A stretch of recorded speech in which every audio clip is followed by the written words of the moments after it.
Quienes nos acompañan en esta tarde del 27 de mayo del año 2021, cuando el mundo sigue batallando contra la pandemia de la COVID-19. Pese a que en algunos países la vacunación parece dar algo de respiro a quienes habitan en esos territorios, en otros la enfermedad recrudece con nuevas variantes. Lo cierto es que el mundo sigue su marcha y en esta batalla por la vida los seres humanos hemos debido reinventarnos en todos los aspectos. Uno de ellos es el relacionado con la comunicación y el periodismo. Y es justamente el tema que nos convoca hoy, cuando son las 16:02 exactamente, estamos en vivo y nos emociona presentar el número 5 de la revista Enfoques de la Comunicación, cuyo título es Comunicación y Nuevas Realidades, aprendizajes en contextos de pandemia. Al igual que ocurre con otras actividades, la comunicación y el periodismo se han visto afectados en su cotidianidad. Colegas que han fallecido, pérdidas de familiares y de amigos, fuentes de trabajo que se han cerrado y labores que han debido continuar de todas maneras. La comunicación es un eje transversal. Es la esencia de la humanidad y de ahí su importancia de conocerla a profundidad y estudiarla en todas sus manifestaciones. Damos la más cordial bienvenida a la profesora Gabriela Falconi, quien es miembro externo del Consejo Editorial de nuestra revista Enfoques de la Comunicación. Gabriela Falconi es doctora en Comunicación por la Universidad de Artes, Ciencias y Comunicación de Chile, es magíster en Comunicación Periodística y Empresarial por la Universidad Complutense de Madrid, profesora principal de la Universidad San Francisco de Quito por más de 19 años y profesora invitada en varias maestrías, pregrados y programas en instituciones como Flaxo Ecuador, Universidad Andina Simón Bolívar, sede Ecuador y Universidad Camilo José Cela. Ha formado parte de varios proyectos en desarrollo. Además, tiene a saber varias publicaciones en diferentes libros y revistas. Adelante, Gabriela. Muchísimas gracias, María Fernanda, por tu presentación. Es para mí un honor estar el día de hoy aquí en representación de varios de mis amigos y colegas con los que hemos venido trabajando en este último año. Me voy a permitir hablar de ellos y contarles quiénes son. Por un lado está Diego Zambrano, que es el director de la revista Enfoques de Comunicación y es el coordinador general de promoción de derechos del Consejo de Comunicación. Está María Fernanda Cedeño, quien me acaba de anteceder y me acaba de presentar. Es desde editora de la revista Enfoques de Comunicación y también es directora técnica de promoción del conocimiento del Consejo de Comunicación. Está Verónica Yepes. Es miembro externo, al igual que yo, de la revista y es decana de la Facultad de Comunicación de Lingüística y Literatura de la PUCE. Está el doctor Miguel Vázquez, miembro externo también, docente universitario y director de comunicación de la Defensoría del Pueblo. Y está además Cruzcaya Ordóñez, miembro externo también, coordinadora de la titulación de comunicación de la Universidad Técnica de Loja, particular de Loja. Estoy yo en representación de todos ellos y es para mí un honor presentar esta nueva revista. Como ustedes saben, esta es la quinta revista por la que hemos trabajado durante este último año y este nuevo número de la revista Enfoques de la Comunicación se presenta poco más de un año de que el mundo se haya visto sorprendido por la COVID-19. Es evidente que a partir de este suceso, que ya es parte de nuestra historia y también de nuestro presente, los seres humanos nos vimos obligados a entender nuevas formas de vida y, por supuesto, nuevas formas de realizar nuestros trabajos y oficios. Como ya lo dijo la María Fernanda y también el video anterior, la comunicación no fue una excepción y es por ello que hace pocos meses invitamos a periodistas, comunicadores y técnicos y académicos especialistas en esta área para que nos presenten sus experiencias y lecciones aprendidas. Bajo sus miradas, nos vamos a adentrar en esta revista con una mayor perspectiva en los cambios que se dieron durante este último año y conoceremos de cerca los contextos en los que varios investigadores tuvieron que descifrar el mundo a partir de la primera gran pandemia del siglo XXI.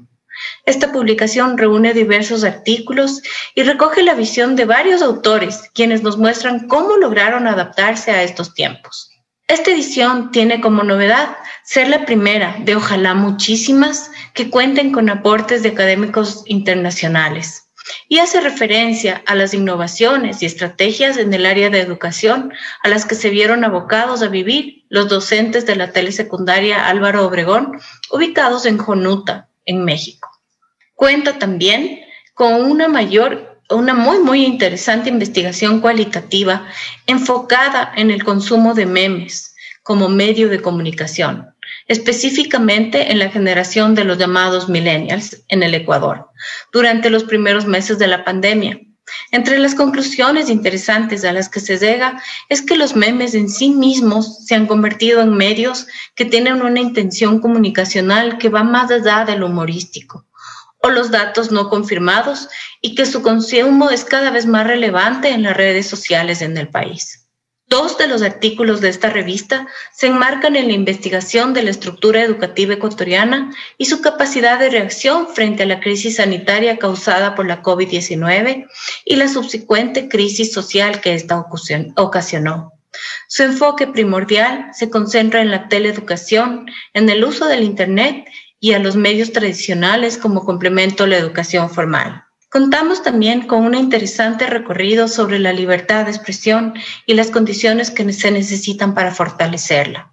Se recogen además datos de informes y publicaciones emitidos por organizaciones especializadas y hace un análisis exhaustivo sobre la convergencia de los medios a lo digital.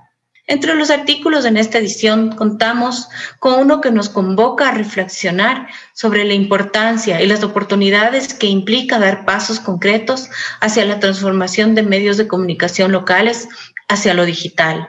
La investigación utiliza como estudio de caso al diario La Gaceta en la provincia del Cotopaxi. La revista Enfoques de la Comunicación, en su última versión, cuenta con un artículo que reflexiona sobre las condiciones de libertad de expresión en el contexto de la emergencia sanitaria y los posibles escenarios para su ejercicio en una sociedad marcada por la pandemia. Para finalizar, es importante informar que nos hemos permitido incorporar en esta edición, a modo de anexo, una guía emergente de recomendaciones en situaciones de emergencia de salud, noticias falsas o fake news, cuyo principal objetivo es brindar a la ciudadanía, trabajadores y profesionales de la comunicación herramientas dinámicas y útiles para el abordaje adecuado de la información en emergencias de salud y establecer estrategias de gestión frente a las noticias falsas que permite identificarlas y evitar que sean reproducidas o difundidas. Para mí es un honor presentar esta 5ª revista, cuya introducción me encargaron hacer. Ha sido un honor también trabajar en este equipo y representarles en este día y trabajar desde una organización que cada día busca reinventarse y hacer mejor su trabajo y sobre todo ceñirse a lo académico para presentar este tipo de textos. No me queda más que desearles una hermosa y excelente lectura e invitarles a los siguientes Call for Papers que vamos a tener de las siguientes ediciones para que nos acompañen, participen y se involucren en este mundo tan importante de la comunicación, pero sobre todo en esta revista que estoy segura que dará muchísimos frutos para nuestro país y también para desarrollar la academia de nuestro país. Muchas gracias. Muchas gracias a la profesora Gabriela Falconi por su intervención. Según UNICEF, el número de niños y niñas que viven en una situación de pobreza multidimensional se ha disparado un 15%, hasta alcanzar los 1.200 millones. Al menos 24 millones de niños y niñas corren el riesgo de abandonar la escuela y miles más podrían morir cada día si la pandemia sigue debilitando los sistemas de salud. Asimismo, la restricción del movimiento y el cierre de escuelas han aislado a los niños y niñas de sus maestros, sus amigos y sus comunidades, dejándolos más expuestos a la violencia, al abuso y a la explotación. En el contexto de la pandemia de la COVID-19 en el ámbito educativo, las respuestas que se han implementado han mostrado la existencia de iniciativas innovadoras, así como importantes avances en un tiempo récord para garantizar la continuidad del aprendizaje. Hoy nos acompaña desde México la profesora Milagros Padilla, autora del artículo de nuestra revista, titulado Innovación Educativa ante el desafío de la enseñanza en telesecundaria en tiempos del COVID-19. La profesora Milagros Padilla es magíster, es doctorante en educación en el Colegio Internacional de Posgrados, CIPAC AC, magíster en educación con orientación en docencia en la Universidad Popular de Chontalpa, licenciada en Ciencias de Educación de la Universidad Juárez Autónoma de Tabasco y es docente en educación básica en la modalidad telesecundaria. Milagros, muchas gracias por acompañarnos desde el hermoso hermano país de México. Y saludamos ahora también a nuestra señal en vivo a quienes se integran a esta actividad. Milagros, quedas con la palabra. Gracias, buenas tardes. Buenas tardes a los distinguidos invitados del día de hoy. También buenas tardes a aquellas personas que nos acompañan hoy a través de la señal en vivo del Facebook Live, a través de la página de Consejo de la Comunicación. Muchas gracias por la invitación. El tema o la investigación en cuestión es innovación educativa ante el desafío de la enseñanza en tiempos del COVID-19. La educación en México, como ya se mencionó, se ha visto transformada debido al confinamiento causado por el coronavirus en el año 2019, especialmente en la educación básica en México, que comprende la educación inicial, preescolar, retos particularmente difíciles. Es durante el proceso educativo debe de formar ciudadanos capaces de adaptarse a los imprevisibles cambios de la sociedad. Por tal motivo, se presenta el resultado de la investigación prácticas en educación a distancia, causa de la pandemia.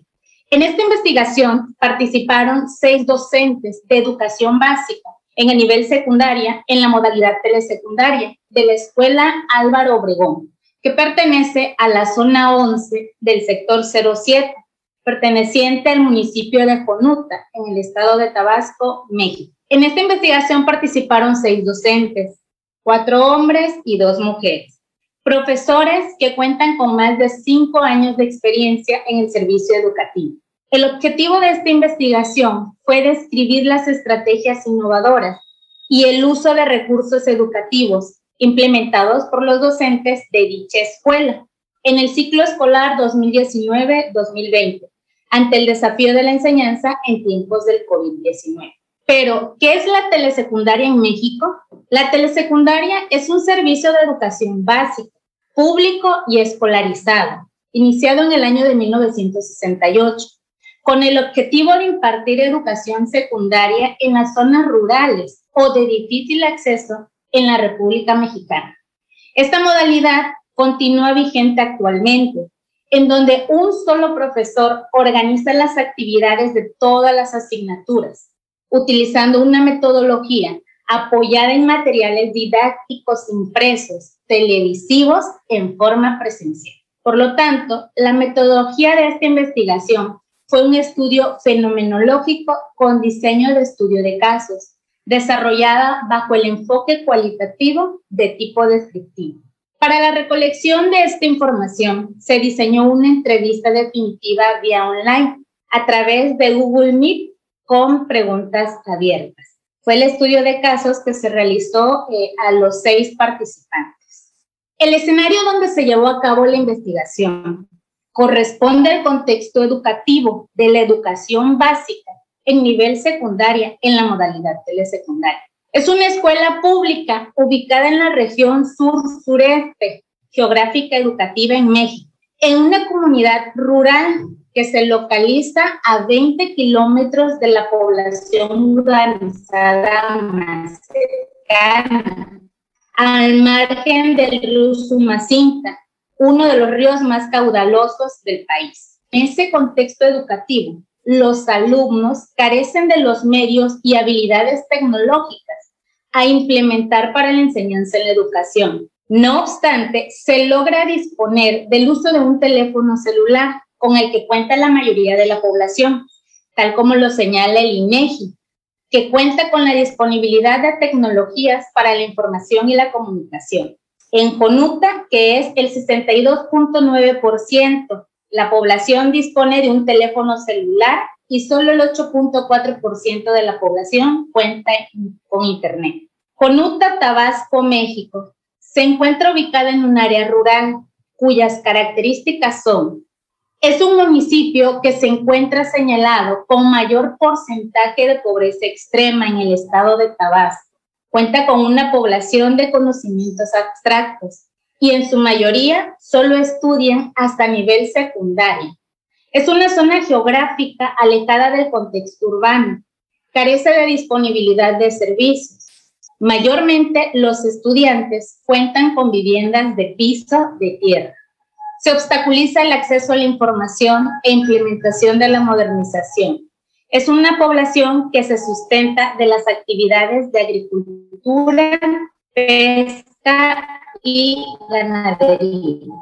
También son estudiantes que cuentan con deficiente conectividad y señal de internet. Insuficiencia de recursos económicos para ingresar un plan de datos, falta de dispositivos digitales y un dispositivo propio del alumno. La pandemia ha generado el aceleramiento del uso de las tecnologías implementadas en el proceso de enseñanza-aprendizaje del sistema educativo. Este proceso se venía dando en forma paulatina. Tuvieron que responder ante la situación emergente, logrando incorporar habilidades tecnológicas. Por tal motivo, con la educación a distancia, los docentes de la educación básica en la modalidad telesecundaria tuvieron que adaptarse a este sistema y herramientas tecnológicas de un profesor que trabaja a distancia, aunque nunca se tuvo este tipo de enseñanza. Entonces, los resultados indican que los docentes implementaron el uso de las tecnologías para continuar con la comunicación sincrónica y asincrónica, pese a la situación geográfica rural de los alumnos, aportando a la educación telesecundaria nuevas estrategias para el trabajo a distancia. Como vemos en las imágenes, se encuentran aún así, a pesar de la comunidad rural en la que se encuentran los estudiantes, se encuentran llevando a cabo este proceso de enseñanza-aprendizaje. Y vemos las condiciones precarias en cuanto a tipo de vivienda y la población con recursos económicos bajos.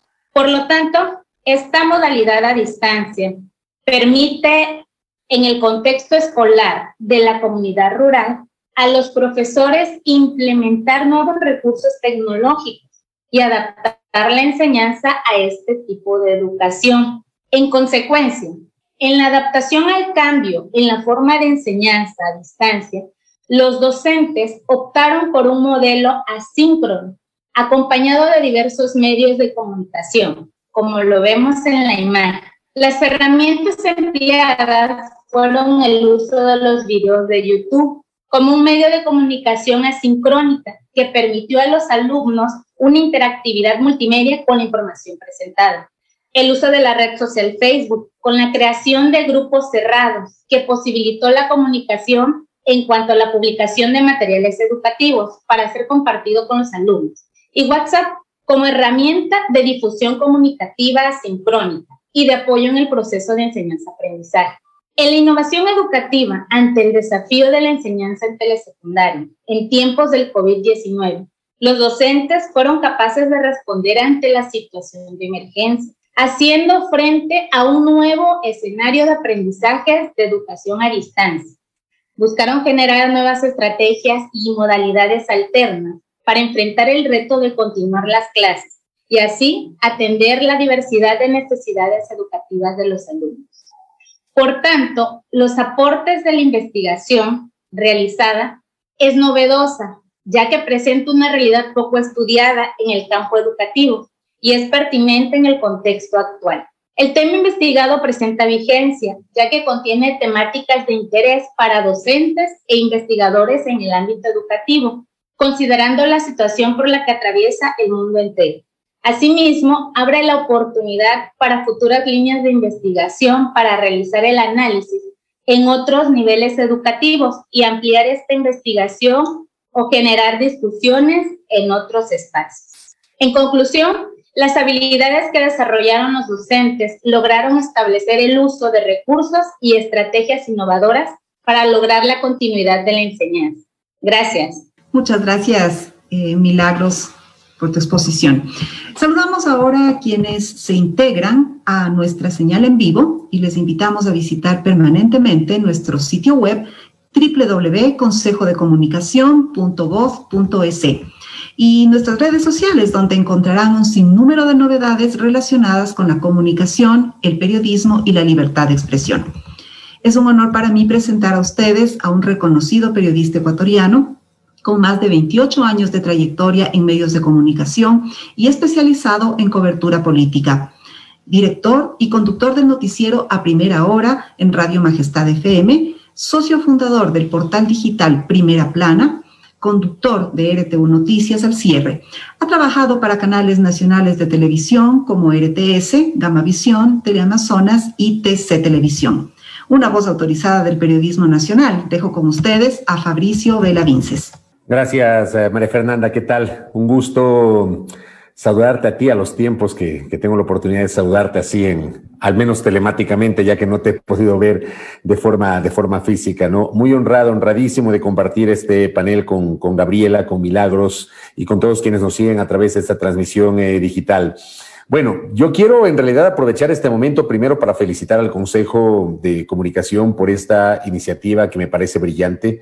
Creo que es una manera de contribuir desde la investigación académica, desde la investigación científica al desarrollo de la comunicación y de la información.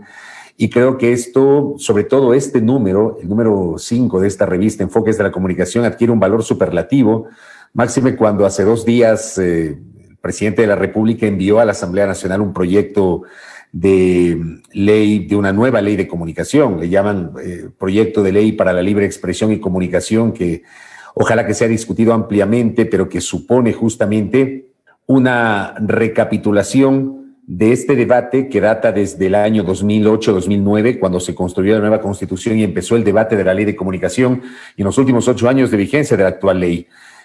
Yo me he expresado en las últimas horas respecto justamente de este tema, en el sentido de que de modo alguno se puede renunciar a tener una ley de comunicación. Le pueden cambiar de nombre, puede llamarse como sea, pero tiene que haber una ley de comunicación, primero porque así lo consagra la Constitución, segundo porque los comunicadores no podemos y no debemos autorregularnos, también tenemos límites. Yo en esto, en lo personal, soy absolutamente radical y sí veo con mucho temor el riesgo de que desaparezca, por ejemplo, este organismo, el Consejo. Yo creo que hay que debatirlo a profundidad. Quería solamente hacer este añadido y contribuir al debate público desde mi propia experiencia como comunicador.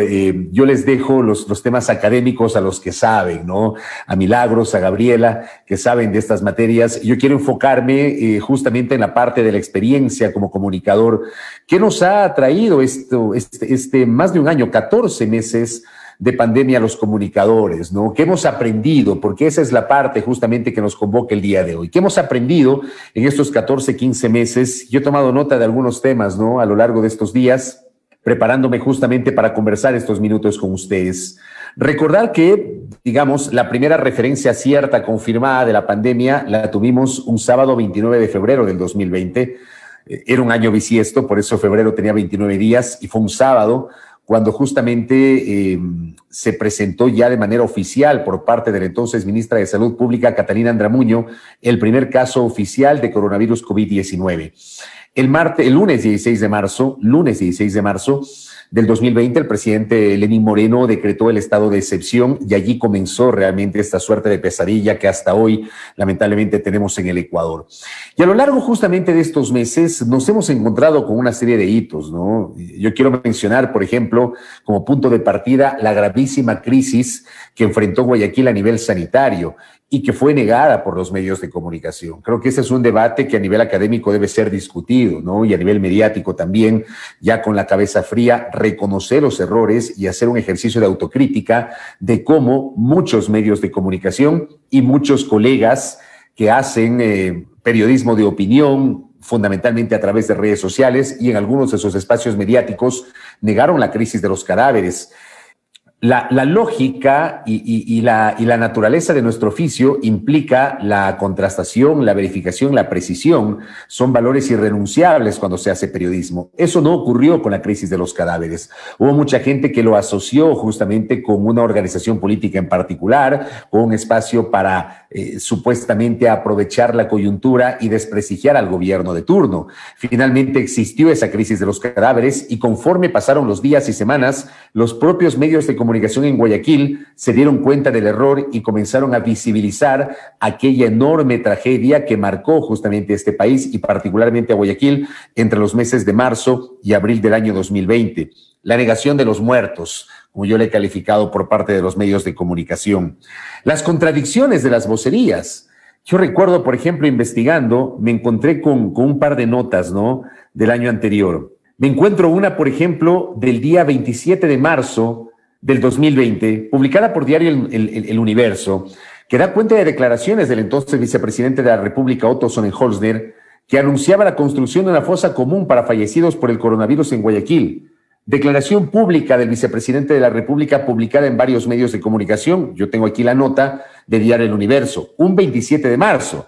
Pero resulta que 3 días después, cuando el gobierno se da cuenta que comunicacionalmente estaba echándole leña al fuego, aparece Jorge Guatet, quien era en ese momento presidente de Banecuador, y a quien el gobierno, el presidente Moreno, le encargó esta suerte de fuerza de tarea conjunta para la recopilación o el levantamiento de los cadáveres en Guayaquil.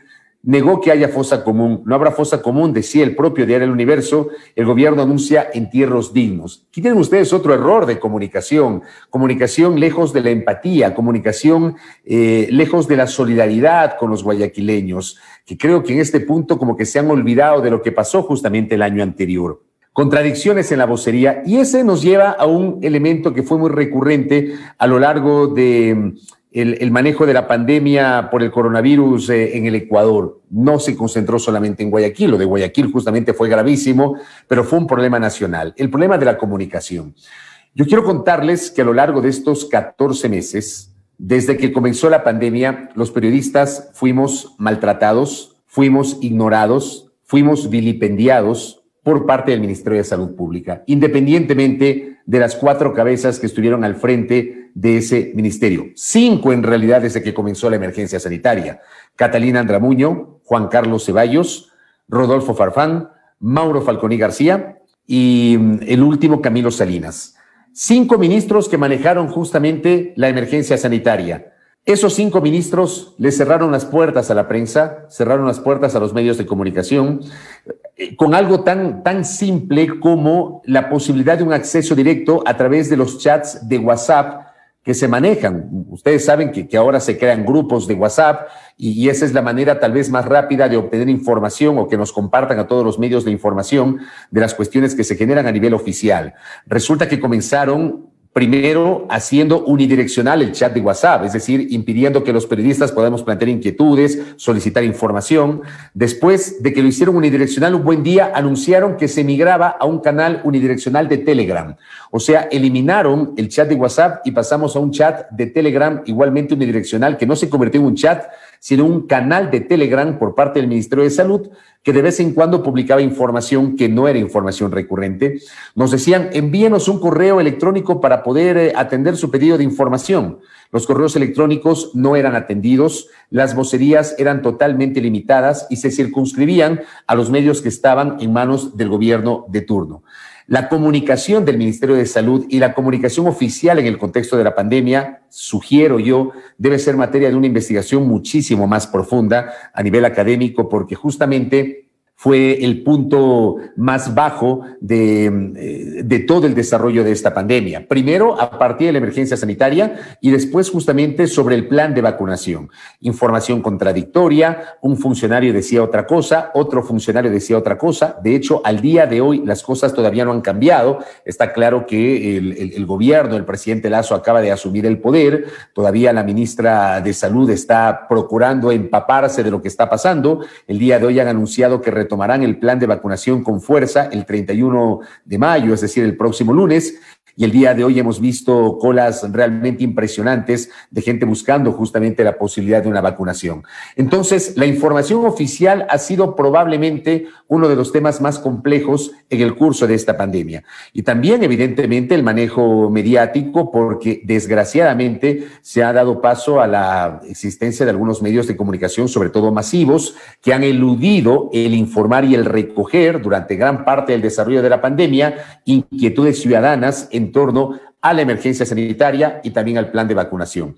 Aquí, por ejemplo, hay que destacar el surgimiento con fuerza de los portales digitales de investigación. Se han dado justamente casos de espacios a nivel alternativo que se han encargado de visibilizar aquello que lamentablemente no han difundido los medios de comunicación masivos. Yo creo que esto es materia justamente de un necesario aprendizaje, de una valoración que debemos hacer ya cuando pase la pandemia. Ojalá que esto sea en el curso de este año, que ya 2022 podamos normalizar la situación y con cabeza fría investigar a profundidad justamente el manejo comunicacional de la pandemia, que es algo de lo que hemos aprendido, ¿no? El hecho de que ahora mismo los periodistas, los medios de comunicación, hacemos entrevistas telemáticas, no presenciales. Permítanme hablar a título personal. Yo mismo no tengo entrevistas presenciales en mi espacio de radio desde el 17 de marzo del año anterior, es decir, desde el día después de la declaratoria del estado de excepción, no tengo entrevistas presenciales porque nos cambió la vida esta pandemia.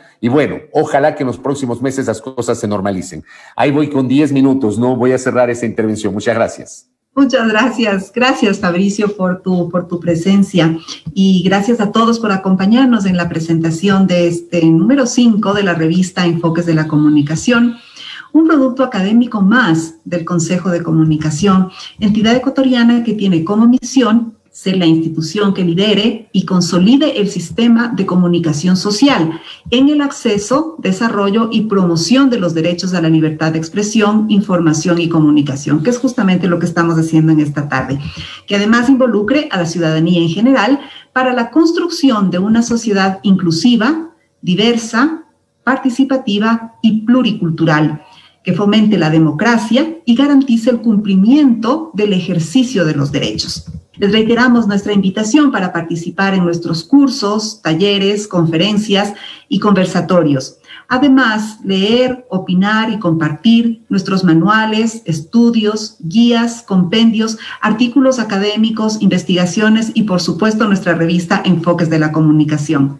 Además, contamos con una biblioteca virtual con más de 3.000 documentos académicos que se encuentran a su disposición. Muchas gracias nuevamente a nuestros destacados panelistas, a nuestro consejo editorial, a nuestros lectores pares, todos docentes universitarios de pregrado y de posgrado, a nuestros autores y autoras y a todos y a todas ustedes por su presencia. Que tengan una feliz tarde.